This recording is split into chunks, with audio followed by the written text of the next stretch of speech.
Hey everyone, welcome to the Contempo Coding live stream. I am so glad to be here with you guys for another fantastic Saturday of Q&A and chit chat about the medical coding industry.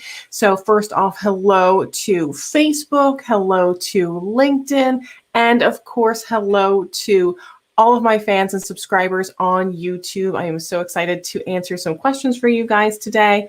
I have lots of questions that have come through as well through various platforms, a lot of Instagram messages that I would like to try and conquer during this time as well. So make sure that you say hi to me and hi to your friends in the chat, and let's get started with the stream.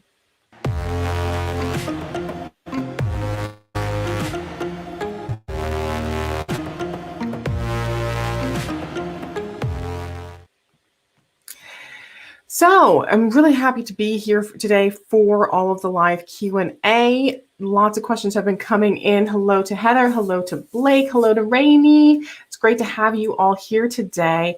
I know that there's been a lot of people coming in lately through the YouTube channel. So thank you first and foremost to everyone who has subscribed, joined channel membership, supported me through even just sharing the information in various Facebook groups lately. I'm always very surprised when I'm just kind of surfing around and see my name come up a little bit as someone recommended for various sources. And I hope my audio and video is okay today.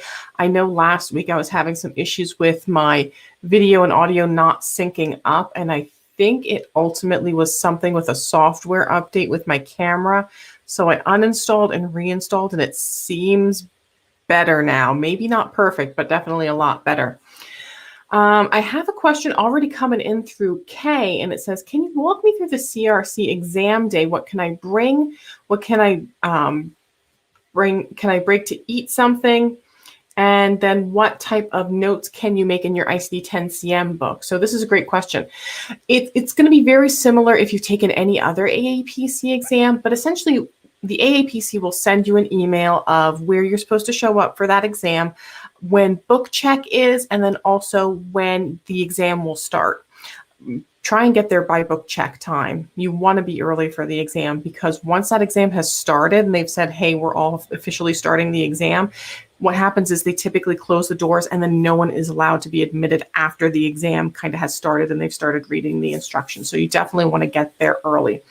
What happens usually is you get to the doors, sometimes they're at schools, sometimes they're at hotels. They're using a lot of creative spaces now, like even stores or church basements, all kinds of spaces. So once you get there, you're settled in, someone will flip through your book.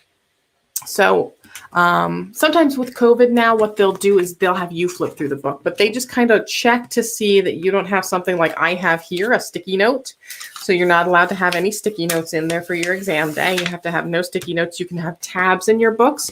Like this one came, I believe, with tabs. I just didn't put them in. So you can have these kind of tabs. You can have similar types of tabs. You can't use Post-it notes or Post-it note tabs where you're supplementing information. You can't have questions from the study guide written in your book. You can't have practice exam questions written in your book, but any kind of normal daily notes, highlighting, that's all permitted for the CRC exam. Can you bring something to eat? Yes. You are allowed to bring food and drink. If you are taking an exam online, which I think the CRC, they're working on getting that online, the online exam, you're allowed to drink, but you can take food and drink into any AAPC exams. It's recommended not to take anything that's going to disturb other test takers. Like if you're bringing something that has a lot of odor or is going to be crinkly to open up and chomp on, like pretzels or chips. And the other thing is that you don't have any time that will be added on if you take a break. So you can take a break to go to the bathroom, you can stop and eat something, but it's not going to add any additional time onto the clock, or the clock won't stop in order for you to eat or take a drink. Rainey's asking, do you recommend the bubble and highlight technique for the CRC? It depends. I think a lot of people swear by the bubble and highlight technique. You also have to understand, though, with the CRC, it's not all ICD-10-CM questions that they're going to test you on. It's only about 9,500 that risk adjust that have an HCC. So I don't necessarily know if you would want to bubble and highlight the entire ICD-10-CM book, but possibly the ones that do risk adjust. And I point this out when I go through my courses, is that a lot of the ICD-10-CM books that you have now, and I think I did flip to a good page. Good. A lot of the ICD-10-CM books now, if you look at them, they have this tiny little note, or icon rather, right here that says HCC. I'll try to sharpen up the image on my camera here a little bit. But there's a little tiny icon in this, and this is the AAPC version of the ICD-10 book. I've seen this in the TCI version and the Optum version as well, that if this is a diagnosis that risk adjusts, it correlates to an HCC. There's a little icon there now that lets you know, and this says HCC. If I move this in closer, you might be able to see it a little bit better. I need to get a more bendy document camera. And there's even ones, I think, for the RX HCCs, but I don't think that is on this particular page. So those are super, super, super fantastic resources there. So in that case, it might not be completely necessary to bubble and highlight, but if you're interested, I would only focus on those HCC codes, because a lot of the things like pregnancy, they don't risk adjust. So that whole chapter might not be one to worry about with bubbling and highlighting and making all kinds of notations on it.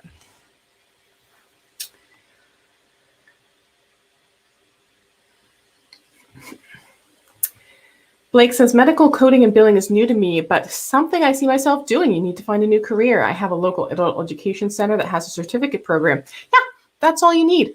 I went to Reading Community College. I'll see if I can move my camera and show you guys. But that's, ooh, I hope I don't, oh, I'll accidentally turn my camera off. Oh no. Don't do that. Hold on one second till I get me back on. Let me flip over my camera here. It won't even go that high. So now I'm moving it for no reason. But I just have a certificate through my community college. That is really all I have. And then I got my medical coding and billing certificate through oh my gosh. Now I'm messing up my camera here. Hold on. Let me go to my second camera. So I have my medical billing and coding certificate through my local community college. And let me turn it off and turn it back on again. And just got my CPC through a local instructor that was doing a CPC prep program. So I think that the programs that we have through local community colleges, through local education centers are absolutely fantastic. Definitely a good resource, but you do want to make sure, depending on what the program prepares you for, they might be preparing you for the CBCS through the NHA. You really do want to get a certification, though, through either a HEMA or the AAPC, because ultimately that is what is going to, now I'm stuck here. That's so weird. That is what is going to help you out. Let me see if I can turn my camera, turn my camera on correctly. My goodness, now this is the second week in a row that I'm having all kinds of issues here. Let me turn the ZV1 settings and see if I can switch it over to fix this real quick. You'll have to watch me from the side for a second. Sony camera, imaging edge, camera. Oh no, I messed myself all up here.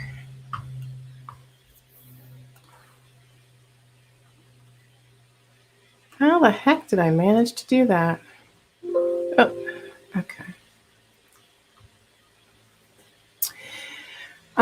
Melissa Miller is asking, can I go into detail about the CRC exam? So there's a video that I have that you can check out on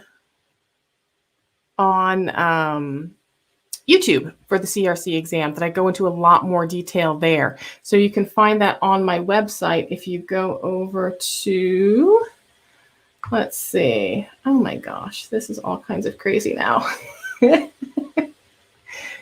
Good old technology. But there's a video on my website that will show you how that works out. Let me see if I can just turn this off and turn it back on again and fix my camera. Would it be okay to go through that program or find a local college to do it? Yeah, I think it's okay to go through your local college. But again, the ultimate goal should be getting a certification through the AAPC or through AHEMA. I usually recommend, if you're not sure what certification to get, to go through the CPC and go through the AAPC and get the CPC certification. Just give me 1 second, guys, here. I'm going to try and fix this camera because this is just bothering the heck out of me. Done. And then see if I set it back to my Sony. Now it wants to just be stuck. Okay. Let me try one more thing. I'm just going to set this over to here.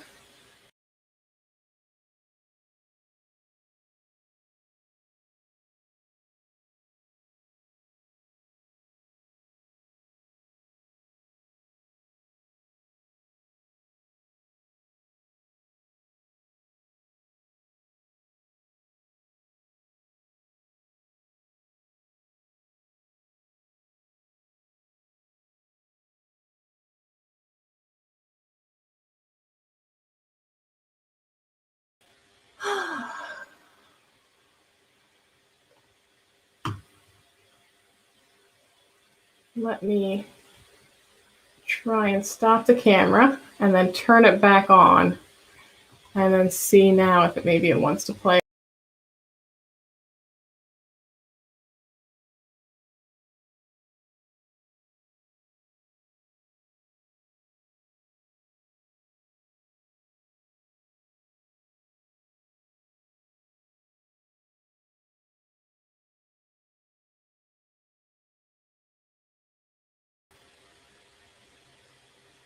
Okay, I'll be back in 1 second. Just give me 1 second. I got to figure this whole thing out. If now it'll let me fix my camera. Virtual webcam, start it, go.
Settings,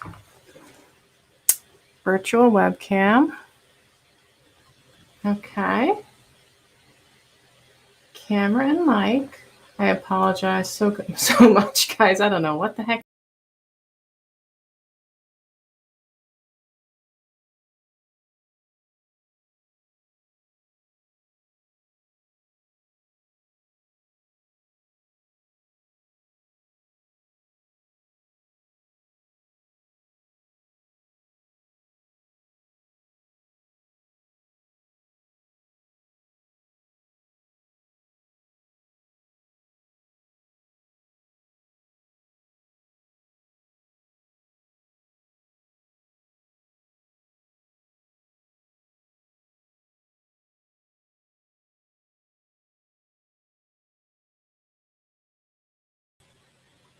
Okay, I'm almost back.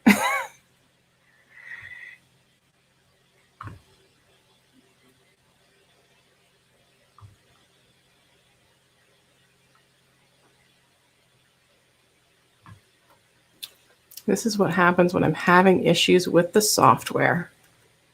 It just doesn't want to play nice with me today. So let me, as I'm playing with this, go into some more some questions that I have for.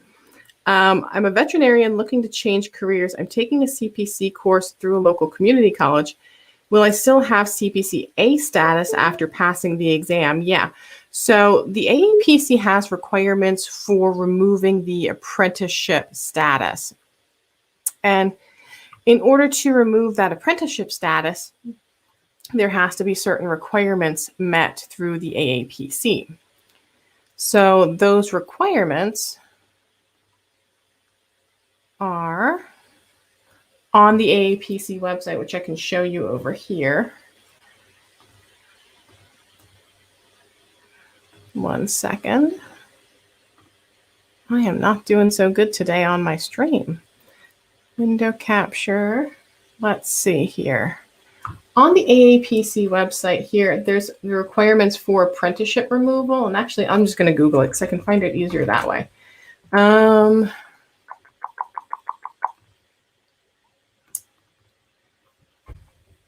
Done. Hold on one second. Let me try and get my virtual webcam back up so I can show you guys this on the website. No, Streamlabs OBS virtual webcam. That would help. So AAPC apprenticeship removal. Oh my gosh.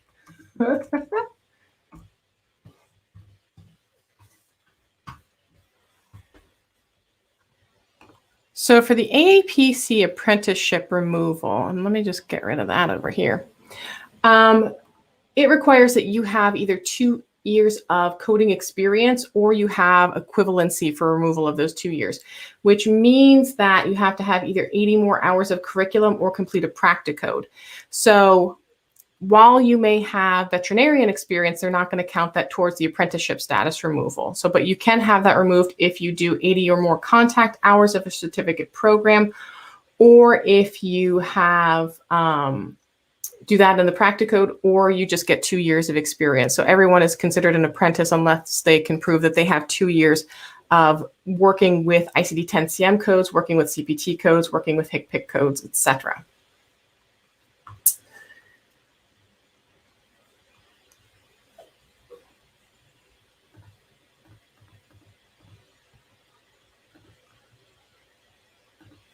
Okay, I am having all kinds of camera issues today. Where's my side angle now working now? Okay. Oh, gosh. I don't know where the heck now I'm going again.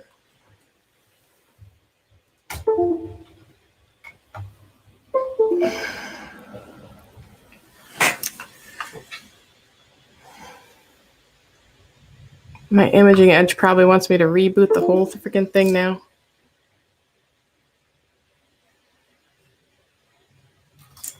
I don't know why my side camera is not working correct.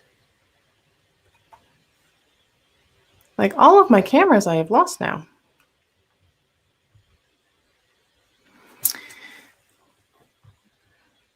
Let me try one. Oh, there, my document camera is working. My side angle camera now has also stopped working.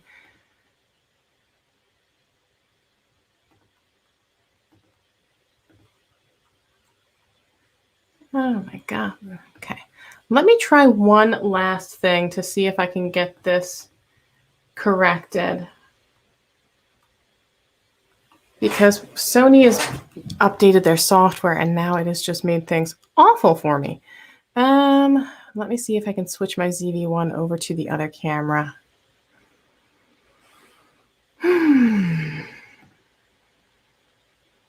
There we go. Now we can do something at least. Oh, goodness gracious, Sony, what are you doing to me today? All right, so we're going to try one other thing. Next question. I don't know why these cameras are messing with me today. Do I have suggestions for apps to study with? Oop, that moved. Where did it go? Do I have suggestions for apps or studies for quizzes, something like Quizlet, but for the CPC? I know there are apps. I personally haven't tried any. I have seen some out there that do work with the CPC. I don't think there's any that are sponsored or approved by the AAPC specifically. So I would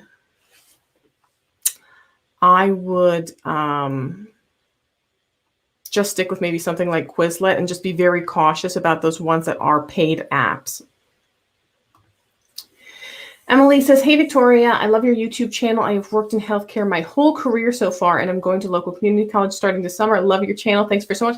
Thank you, Emily. Yeah, that's great. I think community colleges are so absolutely fantastic for the studying for medical coding. I think they're great resources. Even just some of the business companies or business education centers that are out there are so fantastic for learning medical billing and coding, especially because they can oftentimes offer financial aid that something like the AAPC is not able to offer.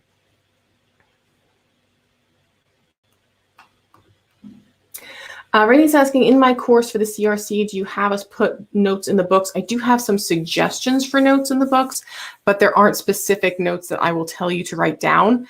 As I go through, there's usually things that I will highly suggest that you learn as far as a concept, because it's questions that they may be more likely to ask during the CRC exam. However, I don't have like specific notes, like definitely write this in with the exception of in the toolkit, there is like one specific area where I do include some common notes. I just move my camera now.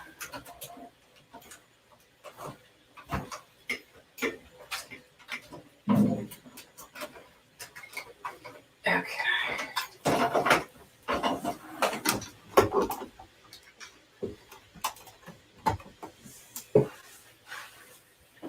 All right. I apologize for anyone that I just made incredibly dizzy by doing that.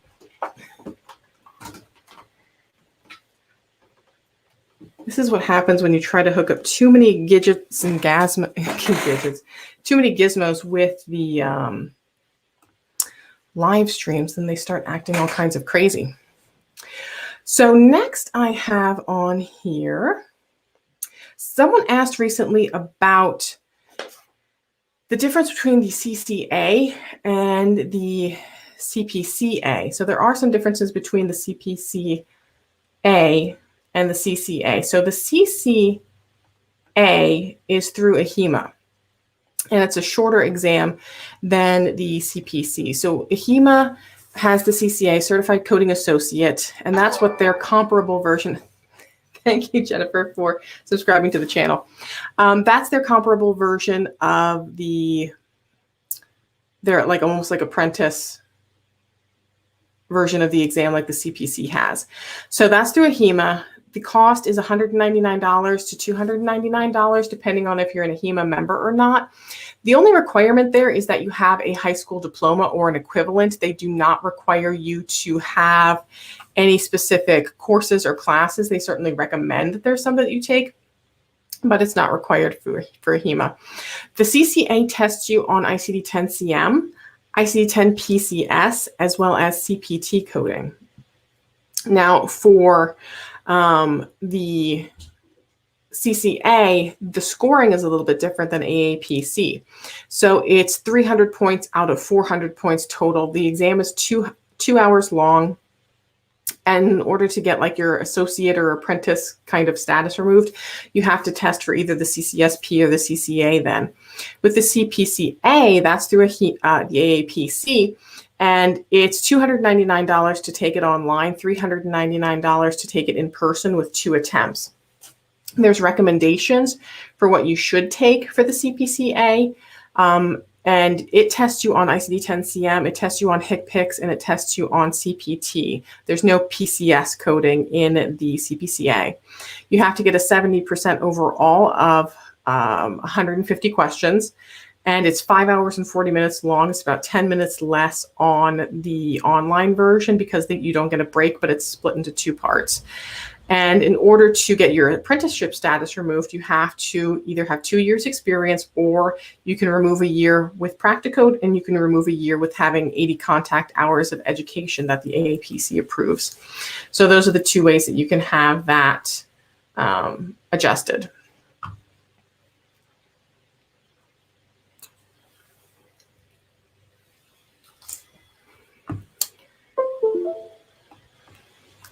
Now I saw Amber asked, I've heard you mention it before, but what is the time for the AAPC's 50 question practice exams? So since the AAPC exam is 5 hours and 40 minutes, I believe it breaks down to about 110 minutes a question. Let me just do the calculations. If I remember correctly, it's about 110 minutes, 113 minutes in that time range to complete about 50 questions of practice exams, because 5 hours and 40 minutes comes to, let's see, 5 times 60 is 300 plus 40, 340 minutes. So if we're breaking that down into 50 question segments, it comes out to about 113 minutes. So that's about a third of the exam would be 50 questions, or 113 minutes. So that's what you would try to aim for. I usually say around 110 to 115 minutes for a 50 question practice exam. Let me just test my camera again real quick to see if it decides that it wants to cooperate with me or not. Nope, it wants me to reboot my whole computer, and I can't do that right now. Let me try one other thing. Maybe if I just stop the entire application real quick and fix it that way, then maybe it'll cooperate with me a little bit. I don't know why this webcam wants to be like huge. Let me set the resolution a little bit different.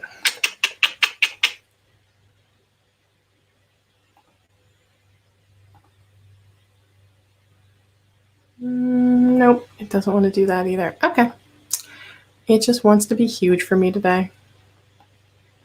Da, da, da, da, da.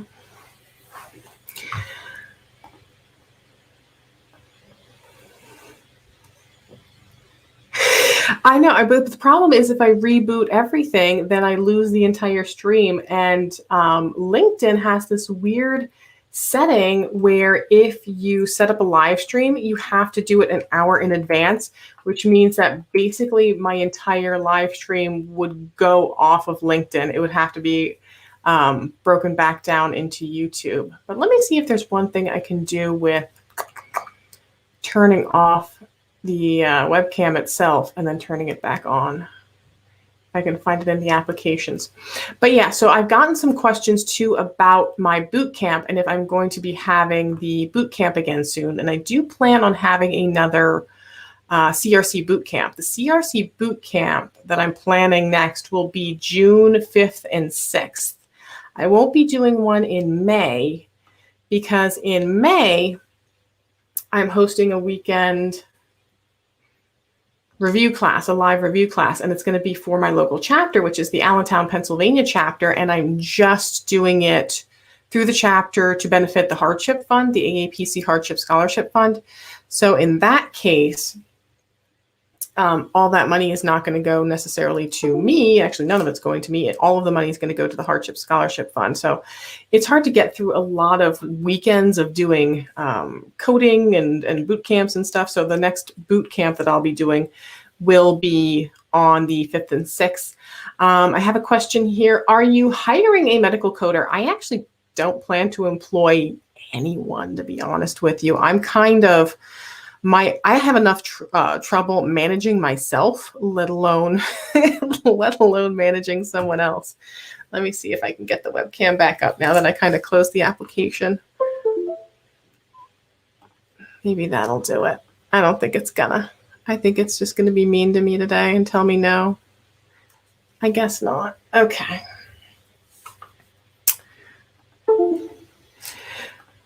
Let me get back to the other one. So what's the other thing I wanted to talk about today? Oh, Prim is saying, I passed my CPC in March this year, scoring 83% in your first attempt. That's fantastic. That is a really, really good attempt. Congratulations on that. That's good. Back when I took the CPC exam, let me tell you guys this. When I took the CPC exam, they did not grade it. It was either pass, fail. So I don't know. I don't know what I scored on my CPC exam because back then they didn't grade it for you. It was literally just you passed it or you failed it, and that was the end of it. Done with this camera. Okay.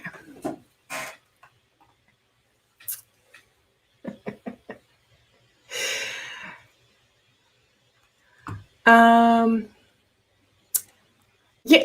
So I know I do have quite a few subscribers from India. I have statistics from YouTube to show me that about, I think maybe 8% of my audience does come from India. It's a majority of women in the United States between 20 and 40, I think, is the bulk of my audience. But I know I do have quite a good following over in India.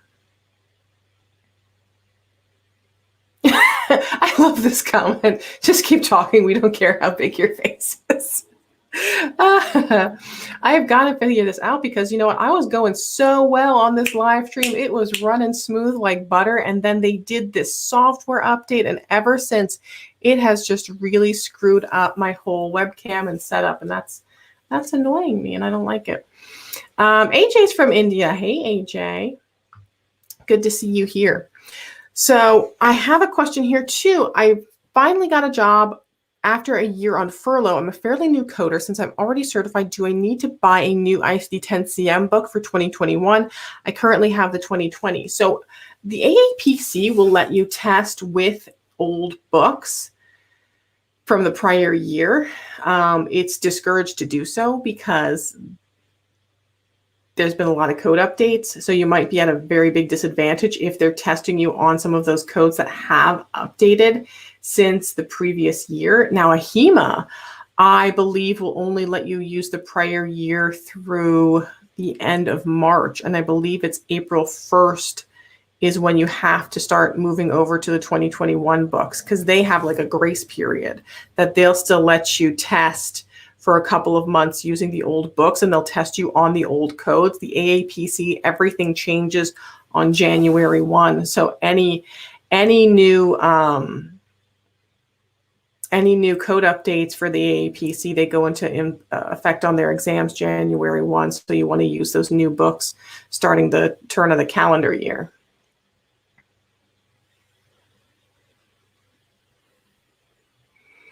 I'm seeing some questions about the exams being organized in India. So I don't really have a lot of insight about how the exams are formatted in India because I just personally haven't had much insight from how the exams are formatted, where you have to go. I don't know if they're in testing centers, local chapters. So that's one area where I don't have the proficiency to really do that. Diane says, I love your channel. I listen to you read the guidelines while I work. That's awesome. That's awesome. That has been a great resource, has been those guidelines videos. And I think I might at some point go back and redo some of them because I know I have one or two that the video cut off at the top. So I think maybe that might be something next year. I might want to just redo that whole section and change it up in the playlist.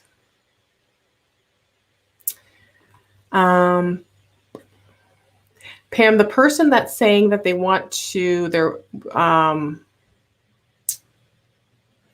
so someone asked me if I'm hiring a medical coder, and that was Vishnu Vijayan, and it was on YouTube.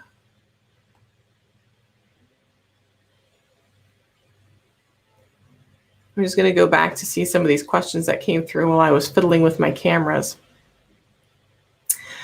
Tiwa says, what if you got an associate's degree for billing and coding over 15 years ago? Do you think the AAPC would accept that? They might, as part of the, if you're talking about apprenticeship status removal, it has to be 80 contact hours and it has to be proved. The exact wording that they have here is on your school letterhead It says you have to send proof of education in the form of school letterhead stating that you have completed 80 or more contact hours, or certificate diploma stating at least 80 contact hours, or an unofficial school transcript. So if you have any of those from 15 years ago that you can send over to the AAPC, in that case, they might be able to work with you on that setting.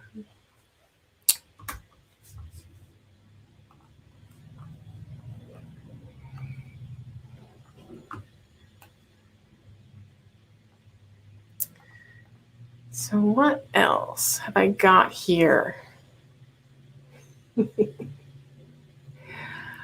I got the question about the apps. Trey's asking for best tips on how to pass the CPC exam the first time. Really look at the information first off that they give you on the AAPC website, because they're going to give you the breakdown of what they're going to test you on. Any additional resources that they have on the website, definitely check those out.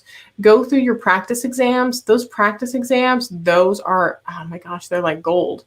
And it doesn't even have to be the ones through the AAPC. I do a CPC review that I sell on my website for $29.99 or $30, right around there. And it has 8 hours of video. It has 150 question practice exam. Oftentimes there are local chapters that have review classes. Some of them host them for real cheap. Some of them, they're free. Some of them, they are a little bit more expensive because they might have a really fantastic instructor. They might have really good materials that they're providing. Some of them have just been doing it so long that they just run it like clockwork. And, you know, it's worth maybe the extra little bit of money that they are going to invest in that.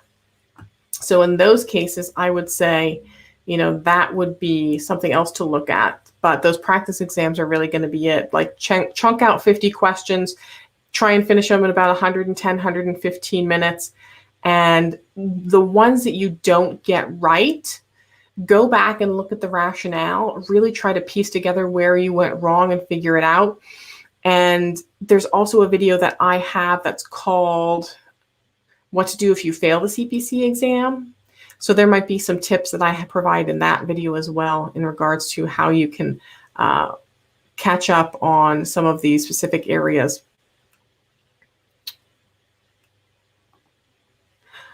This is the second question that's come up with the Solvive, and I'm not quite sure what that is, that SOLEVE.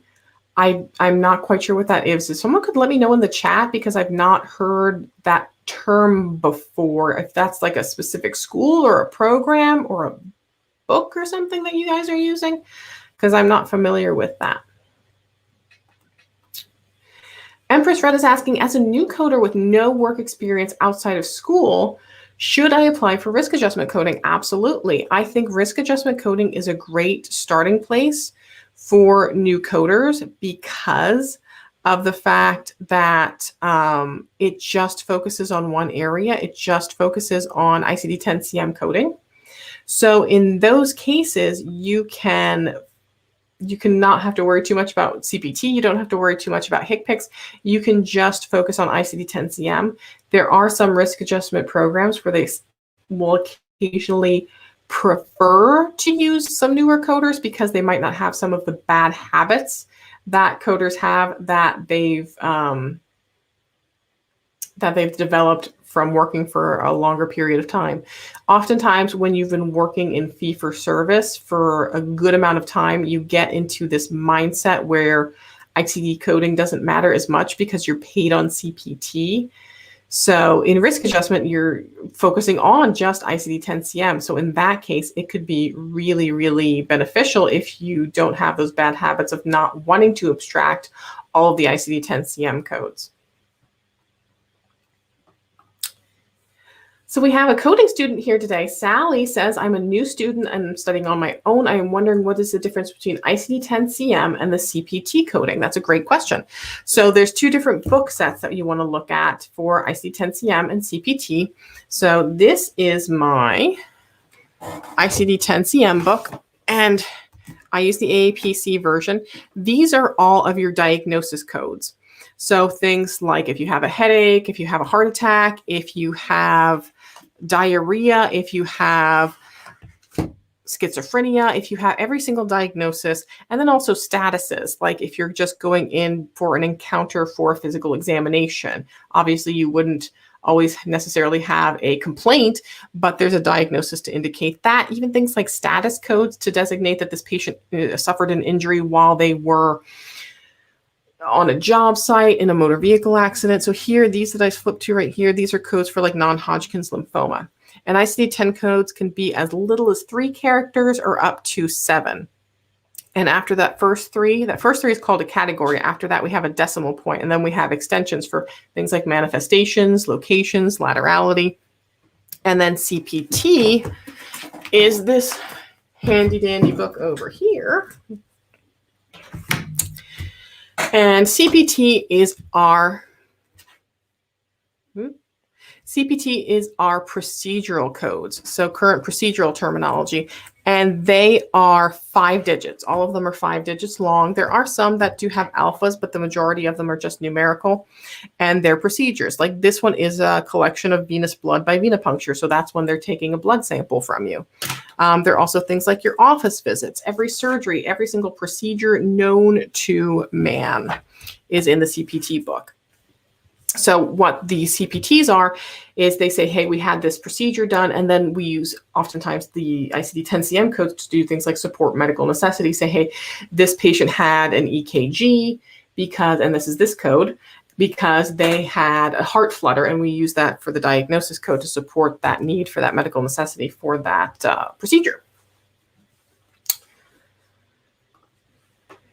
Claudia says, hey everyone, Victoria, what do you think about practicode? Can it really be useful? I passed my CPC exam in March, and now I really don't know what to do, and I need some experience. So practicode, there's a couple of thoughts about this. Now, first off, it's not going to count as experience in the eyes of your employers. So if you're applying for a job and it says you need 2 years experience, the practicode isn't going to help too much with that. What it will do is take off your apprentice status, and that will designate that you no longer are a quote unquote apprentice coder. You're a full-fledged CPC. Now, the practicode is very useful in getting rid of your apprentice status. It will help you out for those positions where they specifically say we don't want CPCAs, because there are positions out there that just say that they don't want CPCAs, but they're not quite so much looking for the experience component as they are looking for just the fact that you aren't an apprentice. So the practicode's tough. It's tough. I bought one of the specialty packages that they have, and it was surprising. And I'm going to do a video on it, not to show the cases, but to show kind of the format so you can see before you purchase it, like that. It just basically gives you blocks, and it's like, here's your diagnosis code, block, block, block, block, block. Here's your CPT codes, block, block, block, block, block. Here's your modifiers, block, block, block, block, block. And you just fill in the blocks with whatever you think the codes are. It's not like a multiple choice. It really is like a real world coding simulation. They don't tell you you need 2 CPTs, 5 CPTs, 1 CPT. You just type in what you think it is, and it tells you you're wrong or you're right. So it's a tough thing. I have a lot of props to give to coders that have gone through practicode. It wasn't something that existed back when I became certified. I just had to do my 2 years of experience. So I think it's definitely beneficial. I would look into it and make sure that you get your apprentice status removed.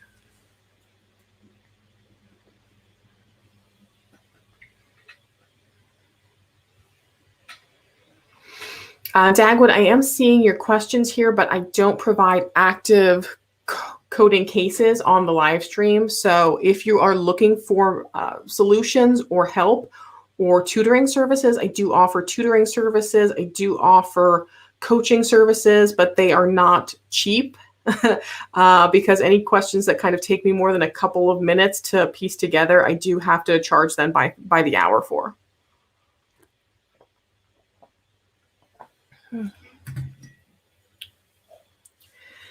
Ashley says, any tips on staying motivated? I'm in my 2nd semester of the medical coding program, and I feel like I'm constantly getting overwhelmed. Take it one step at a time. And the other thing you have to really focus on is, why are you doing this? If it's something that you enjoy, if it's something that you're focused on it because you want to get that nice, job working in the healthcare industry, but working from home, keep your eye focused on that prize. There is a lot of different ways you can get overwhelmed because the spectrum of what we cover in medical coding is a ton, right? It's every single diagnosis, it's every procedure known to man. It's like almost having to know a little bit about everything that goes on in hospitals and doctors' offices and so forth. But you have to really chunk it out and take it one step at a time. Focus on the chapter that you're working on right now. Like if you're working on cardiovascular, watch a couple of videos about anatomy on the cardiovascular section. Just focus on one little piece at a time. And if you're moving on to the next section and you're not ready yet, just go back a little bit to that old section, but keep moving on. The other thing is, if you focus on even little things, like do you have really a time limit on when you need to take your CPC exam? So if you don't, then don't worry too much about, oh, well, I have to get this done by June. I have to get this done by this date. And if you do have a time, chunk things out, look at it and go, okay, my exam expiration date that I have to schedule by is due in September. How many weeks do I have between now and then? How many chapters do I have to study between now and then? And kind of chunk it out and set a schedule for yourself. And there's lots of other ways that you can stay motivated just by, TED Talks, by going for walks, taking deep breaths, but focus a lot on why you're doing this and what that end goal is that you're working towards. This is a great question.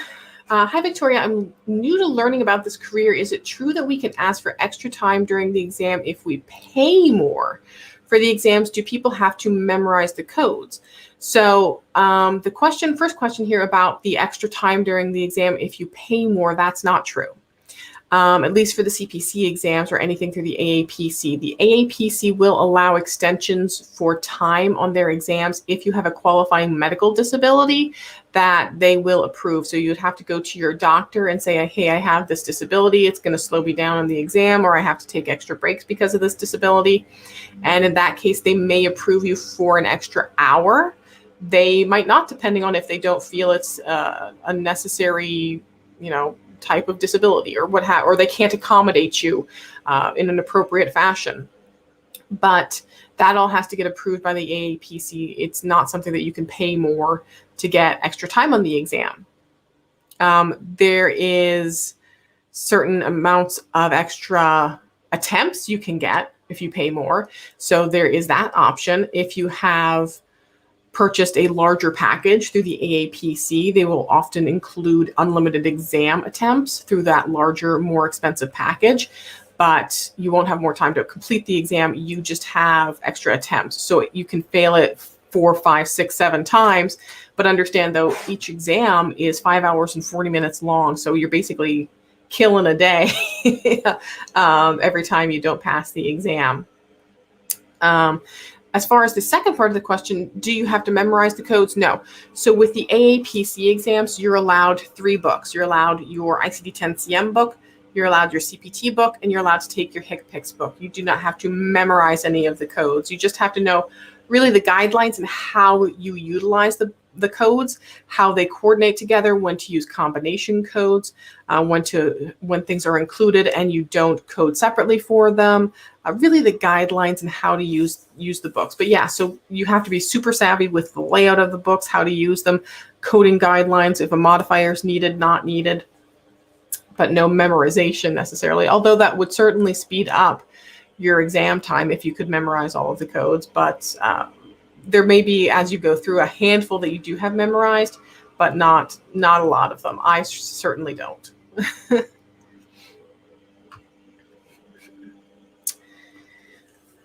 Darlene is saying, I believe I heard you say on one of your videos that your CRC course is the same as the AAPC, but you also add in your own videos for a little extra help. I understand that correctly? So I can actually, I'm going to log in and show you guys kind of what I mean by when I say it's the same as the AAPC. It's not really the same. It uses the same curriculum and it uses the same, most of the same slides that they provided, but I went through, updated them. There's some pictures that they had that I felt were in need of some sprucing up. So I was able to get some either licenses for some better stock photos to use, or I got free use photos that were just a little bit better looking. So I can show you exactly what my risk adjustment course looks like. And this might not be a bad idea of something to maybe add onto the channel. So let me go through a preview as a student, and I can show you what it looks like. So this is what the course looks like when you log in. Here's a little welcome video. On the left-hand side is the toolbar of all the material. So when I say that it's the same as the AAPC, what I mean by that is, let's say I go to the video here. Mine, I'll start first off with an animation. It takes a little second here, just real quick to load. But then after that, so these slides here, these are very much similar to what the AAPC has for their slides. But you can see here's me, and I'm talking you through the whole thing. I'm explaining it. I'm giving oftentimes more insight and information than the AAPC provides. So there's that I have on there. There's also, I have office hours. So every week I post an office hours that you can participate if you have questions. It's not like a scheduled class. It's not anything that there's a plan for. It's just if you have questions, here's an hour that I'm going to be available that you can ask questions. So here's the toolkit. There's the different HCC tables. Here's the notes that I provide that I think might be helpful, that if you don't have them memorized, maybe you want to write them in their book. There's checklists. There's actually a couple of videos that I'm going to be updating soon. I still have to edit through them. And then I also include things like test tips for the exam. And that's a chapter that the AAPC doesn't even have. So these slides here wouldn't be in the AAPC curriculum because these were specifically developed by me. And there's also additional slides that I added in, all kinds of additional information and stuff that's not on the original AAPC curriculum. And like I said, I kind of interject as I'm going through them and provide extra stories and talk about some extra things that I think are helpful. And also, let me see if I can find it in here. It might be more in my ICD-10 class sections here. But there's components where I kind of do like I do on my live stream, where I'm showing you in the book what you should be looking at. So when I say things about like, oh, well, diabetes, we kind of like look it up in the book a little bit together. Let me see if I can find one here. No, maybe not. Okay, but they are in there. I just don't want to take too much time to flip through every single section in the video. All right, and now we're back.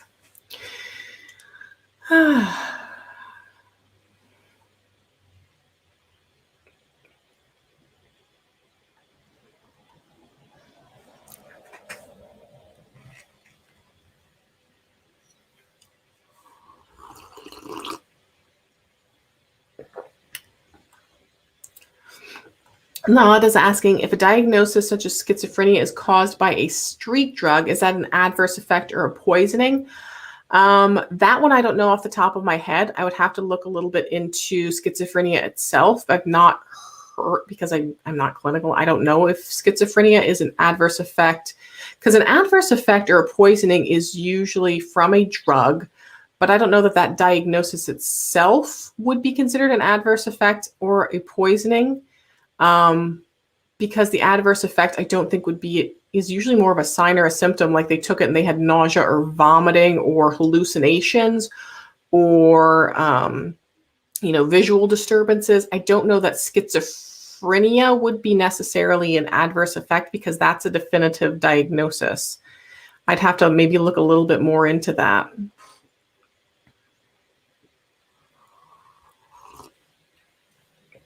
There's a question coming up here. I don't know whether you'll catch this. I did catch it. I have my medical marijuana card for chronic pain. Is that going to be a problem in terms of employment? So the last employer I had a few months ago, was just starting to implement some protocols about this, because I am in Pennsylvania, where we have marijuana for just medical uses only. So it's not been super long that we've had it, like most places, maybe in the past year or two. And I believe they had, as far as terms of employment, they had you fill out some kind of paper with human resources just to verify that you were someone who did have that qualification for medical necessity for medical marijuana. And that just kind of took care of it there. I can't say I've worked with a lot of places where they've needed to drug test you intermittently. Most of them, they do just do that one time for employment, and remote employers do test you as well. So I would just check with your particular employers, because it shouldn't be a problem if it is legal. That's the only reason usually employers have problems with it, if it's something in their particular jurisdiction, or I guess when we're thinking about remote, in your jurisdiction, in your area, if it's legal or not. So as long as you have that qualifying legality behind it, it shouldn't be a problem. Claudia's asking, does my CRC course provide CEUs? Yeah, actually both of them do. I have a couple of CRC options. So I have 3 levels. I have the review class, I have the boot camp, and then I have the full course. And all of those do offer CEUs at different levels. Right now, I don't have a boot camp up on my website because I still need to build the one that I'm going to have in June. So for those of you just tuning in, June 5th and 6th is the time I will be likely having the next CRC boot camp. If we go over to the website here. So here is my risk adjustment course. And the course that I have available does have CEUs for it. It is 12 AAPC CEUs.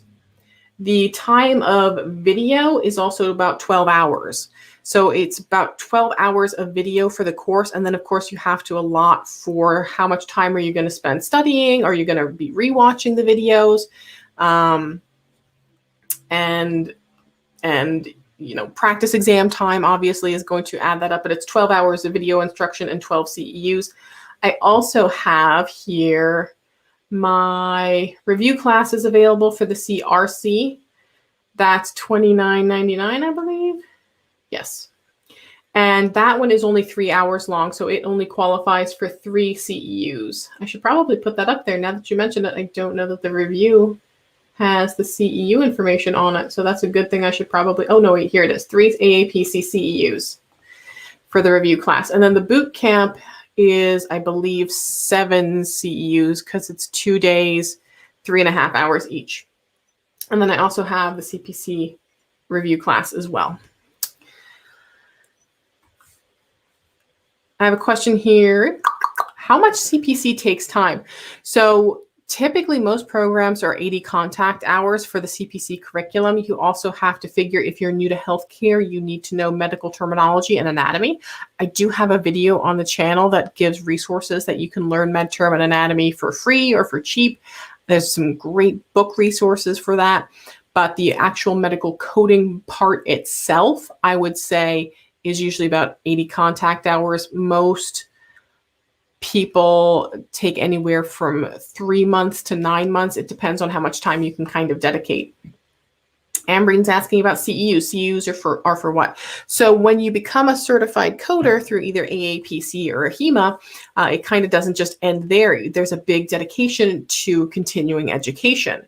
So because of that, they require you to get a certain amount of continuing education units every year, not unlike an LPN, an RN, or even a physician. Physicians have to get continuing education as well and submit them to their qualifying boards every year. With the AAPC, you have to get 36 CEUs every 2 years. So how you do those, there's lots of free resources that you can use, but essentially 1 CEU is usually about an hour of education. It breaks down to about 1.5 then hours of education every month. There's a magazine that the AAPC sends you called Healthcare Business Monthly, or you can access it online, and that gives you 1 CEU every month. There's quarterly webinars that they have for free. You can get one CEU every 3 months. There's also lots of free webinars that I have, that other instructors have, that organizations have. So there's lots of ways to get those continuing education units for free. But yeah, you have to, it's in order to stay certified, you have to do those continuing education units and submit the proof of them.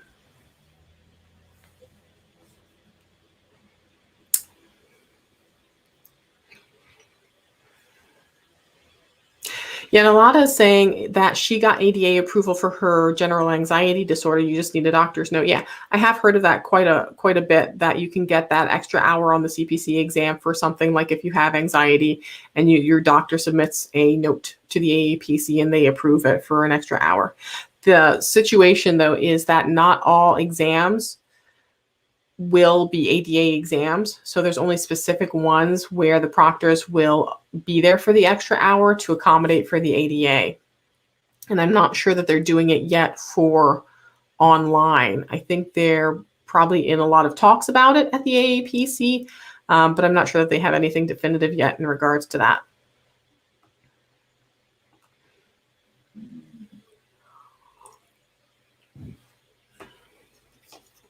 Oh my gosh, you guys, it's already 3 o'clock. Let me see if now all of a sudden my camera will decide to work. Wouldn't that be funny? If all of a sudden now my camera decided it was going to work for me at the very last minute. I don't think it's gonna. Nope, it's gonna want me to whole reboot. Maybe I should just go ahead and invest in a different streaming camera. Maybe it's time. Well, thank you everyone for coming in today for the live stream, despite the fact that I had so many different situations with the cameras and everything going on. And thank you for staying through with me. Oh, Lillian says her second shirt and her mask arrived. Yeah, so if you guys aren't aware, I actually have a merch store. If you are on the YouTube page, you can find it right there underneath the videos. It usually shows the merch shelf, which has all the stuff on there. It's also on the website. So if you go to contempocoding.com, there's a button here that says merch, and it will take you to the store that I have with my #MedicalCoder shirts. There's some, everyone loves this one. This is, I think the most popular is this caffeine poisoning one. Where is it? There's a code for that. Medical coder, coder. There it is. And I have one of these, and I think it's in one of my videos. The one where it's the poisoning by caffeine, intentional self-harm. That's it. That's my most popular shirt. That's available on my merch store. And there's also masks and I think some other products that I'm going to be putting out there soon. So thank you, everyone. I will be back next week at 2 o'clock. I will see you guys again soon. But until then, just keep on coding on.